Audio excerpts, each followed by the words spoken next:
বগুড়া জেলা কারাগার থেকে 4 জন মৃত্যুদণ্ডপ্রাপ্ত আসামি কিন্তু গতকাল পালিয়ে গিয়েছিল এবং পালানোর 10 থেকে 15 মিনিটের মধ্যে আবার তাদেরকে বগুড়া জেলা পুলিশ গ্রেপ্তার করতে সক্ষম হয় এবং ইতিমধ্যে কিন্তু বগুড়া পুলিশ সুপার তিনি আমাদেরকে জানিয়েছেন বিস্তারিত এবং তারপর থেকেই আমরা বগুড়া জেলা কারাগারের সামনে অবস্থান করছি। যে গতকালকে রাতে বগুড়া জেলা কারাগার থেকে 4 জন মৃত্যুদণ্ডাদেশপ্রাপ্ত কয়েদি তারা পালিয়ে যায় এবং এই খবরটি আমরা জানতে পারি রাত্রি আনুমানিক 3:55। আপনারা যে নিশ্চয়ই জানেন যে জেলখানার পাশেই করতোয়া নদী এবং সেই জেলখানার সাথে একটি ব্রিজ আছে।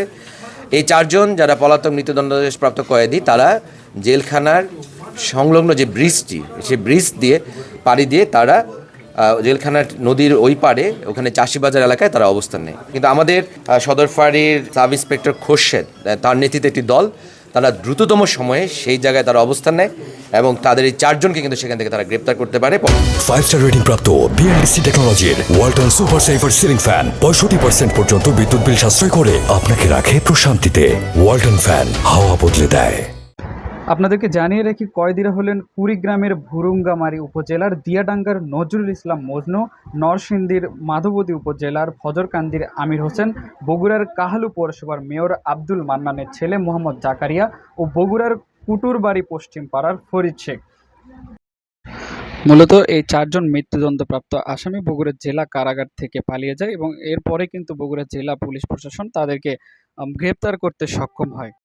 ছাদের একটা অংশ, এটা ওখানে পুরাতন দিনের যে ছাদগুলো ওখানে রড থাকে না, তো যেটাকে কড়িবর্গা বলে, তো ওইটার একটা অংশ ওরা ছিদ্র করে ওরা বেরোতে সক্ষম হয়। তারপরে তারা পেরিমিটার ওয়াল থেকে নিচে নামে তাদের যে বিছানার চাদর তারা ব্যবহার করে সেটার মাধ্যমে রশি তৈরি করে তারা নামে, যেটা আমরা পরে বুঝতে পেরেছি।